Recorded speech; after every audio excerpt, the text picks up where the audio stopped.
Hello बच्चों, नमस्कार, आदाब, सत श्री अकाल। मुझे उम्मीद आप सभी स्वस्थ और मस्त होंगे।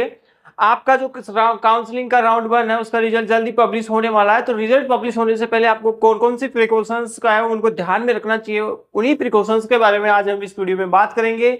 आपको काउंसलिंग के राउंड 1 में आपका रिजल्ट चेक करते वक्त आपको किसी भी प्रकार की कोई मिस्टेक का सामना ना करना पड़े, इन सभी समस्याओं से बचने के लिए मैं आपके सामने ये वीडियो बना रहा हूं, ताकि आपके पास सारे डाउट क्लियर हो, तो आप किसी भी प्रकार की गलती ना करें। वीडियो को लाइक और शेयर जरूर कीजिए। चैनल पर आप यदि पहली बार आए हो तो चैनल को सब्सक्राइब करके बेल आइकन ऑन करें, ताकि इसी प्रकार की लेटेस्ट एंड एक्यूरेट इन्फॉर्मेशन मैं आपके साथ लगातार शेयर करता रहूं।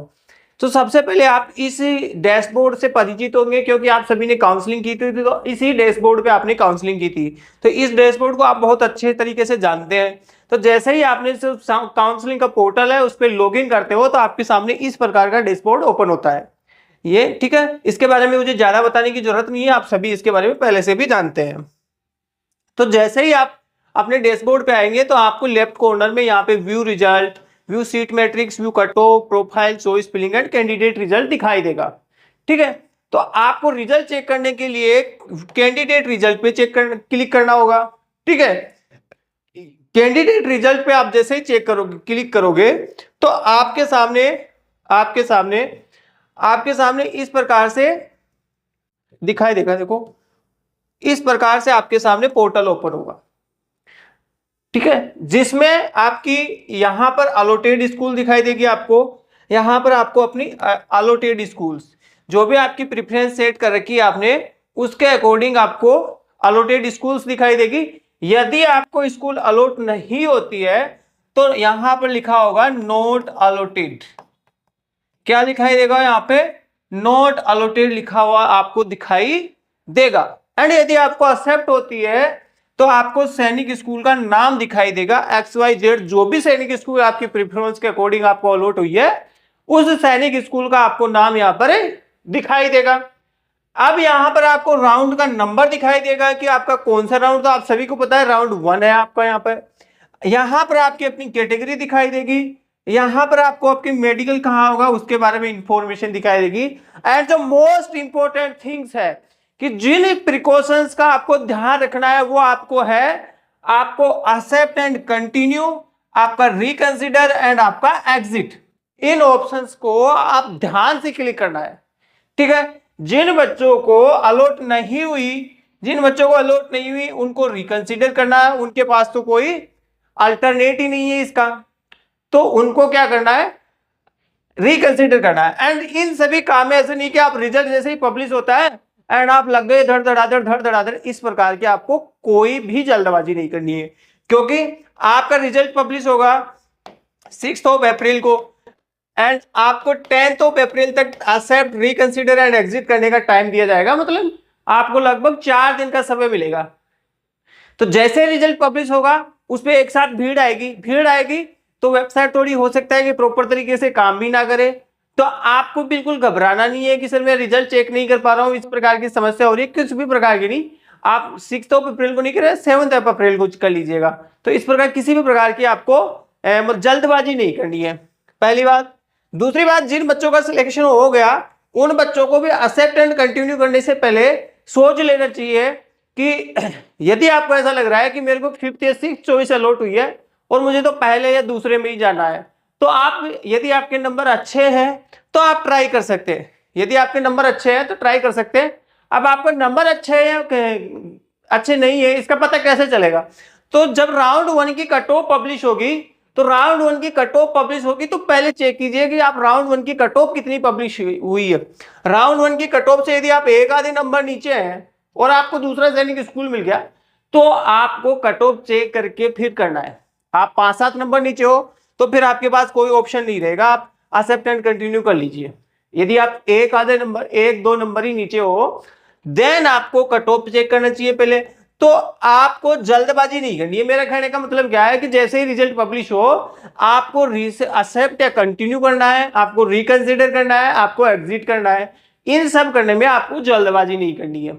कट ऑफ पब्लिश होगी, कट ऑफ का वेट कीजिए, कट ऑफ को आराम से देखिए, उसके बाद अपनी चॉइस फिलिंग कीजिए। जिन बच्चों का नहीं होगा उनको भी तो देखना है कि मेरे कितने मार्क्स है, राउंड फर्स्ट की कट ऑफ कितनी गई है, कौन से स्कूल की, पहले उन सभी की डिटेल से स्टडी कीजिए एंड देन नेक्स्ट आपको रिकंसिडर करोगे ना तो फिर से आपके सामने चॉइस फिलिंग का ऑप्शन ओपन होगा। आप फिर जो आपकी फर्स्ट चॉइस है ना उसको भी एडिट कर पाओगे, जो राउंड फर्स्ट में एडिट नहीं हो रही थी ना उसको भी आप एडिट कर पाओगे। तो आपको पहले राउंड फर्स्ट की कट ऑफ की अच्छे से क्या करना है, एक एनालिसिस करना है, राउंड वन की कट ऑफ का अच्छे से एनालिसिस कीजिए एंड देन नेक्स्ट आप एक्सेप्ट एंड कंटिन्यू करना है, कर दीजिए। यदि आपको फर्स्ट चॉइस अलॉट होगी तो आपको फिर रिव्यू की जरूरत नहीं है, वो बच्चे तो करेंगे, उनके पास तो कोई उनकी तो खुशी होगी इस बात की बहुत ज्यादा एंड उनको मेहनत का परिणाम।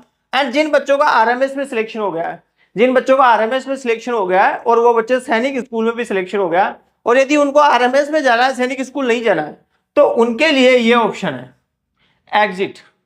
ऐसे बच्चे भी होंगे जिनको जाना ही नहीं है तो उनके लिए भी ये ऑप्शन है, लेकिन जिनको जाना है ना वो यहाँ पे गलती से भी क्लिक कर दिया ना तो बहुत बड़ी समस्या हो जाएगी आपके सामने। सैनिक स्कूल सोसाइटी को मेल करते करते थक जाओगे, आपके सामने फिर से ये ओपन नहीं होगा। पिछले बार तो पोर्टल शुरू ही हुआ था इसलिए पता नहीं था, तो कुछ समय तक उन्होंने एग्जिट को वापस रीइंस्टेट कर दिया था, लेकिन मुझे नहीं लगता कि अब की बार कर पाएंगे, क्योंकि काउंसलिंग की जो एसओपी है वो पहले से ही पब्लिश की हुई है। तो आपको एग्जिट पे तो बिल्कुल भी क्लिक नहीं करना है।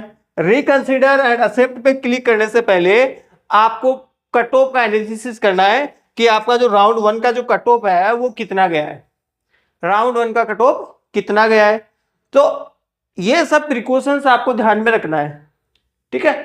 एंड जैसे ही आप जैसे ये देख लो, अब आप ये राउंड टू का प्रोसीजर है, अब आप एक्सेप्ट एंड कंटिन्यू कर लेते हैं। एक्सेप्ट एंड कंटिन्यू करने के बाद में आपको क्या करना है, आपको मेडिकल प्रोसीजर दिखाई देगा, आप मेडिकल करवाओगे अलॉटेड स्कूल्स में, आपके डॉक्यूमेंट वेरिफिकेशन होगा, जो भी आपके सर्टिफिकेट्स है, एफिडेविट्स है, वो आप वहां पर सबमिट करोगे, आपको फीस सबमिट करनी है। ये सब एक नॉर्मल एडमिशन का प्रोसीजर है जो आपको कंप्लीट करना है एंड देन आपको स्कूल में एडमिशन मिल जाएगा। जिन बच्चों को रिकंसिडर करना है उन बच्चों को रिकंसिडर करोगे तो उनके सामने फिर से काउंसलिंग का ये चॉइस फिलिंग वाला ऑप्शन फिर से ओपन होगा। अब आपने जब चॉइस फिलिंग की थी राउंड वन की, तो ये वाली जो आपकी प्रायोरिटी वन है ये एडिट नहीं हो रही थी, आप इसको डिलीट नहीं कर पा रहे थे। तो जब राउंड टू की काउंसलिंग करोगे तब ये डिलीट हो सकती है, तब ये डिलीट हो पाएगी। तो इन सबको डिलीट करने से पहले, अपनी प्रेफरेंस को रीअरेंज करने से पहले, सबसे पहले आपको जो राउंड वन की कट ऑफ डिक्लेयर होगी उसका एनालिसिस करना है। एंड राउंड वन की कट ऑफ भी आपको यहाँ पर कट ऑफ में देखने को मिलेगी। व्यू कट ऑफ पे आप क्लिक करोगे तो आपको यहाँ पे राउंड वन की कट ऑफ भी देखने को मिलेगी। तो जैसे ही कट ऑफ आएगी, रिजल्ट आएगा, फिर से मैं आपको एक बच्चे का लाइव करके दिखा दूंगा, फिर आपको कोई डाउट नहीं रहेगा। मुझे उम्मीद है कि आप सभी अपने जो रिजल्ट है उसका बहुत बेसब्री से इंतजार कर रहे हैं, और रिजल्ट आने के बाद अब अगले वीडियो में मिलेंगे। जय हिंद, बाय।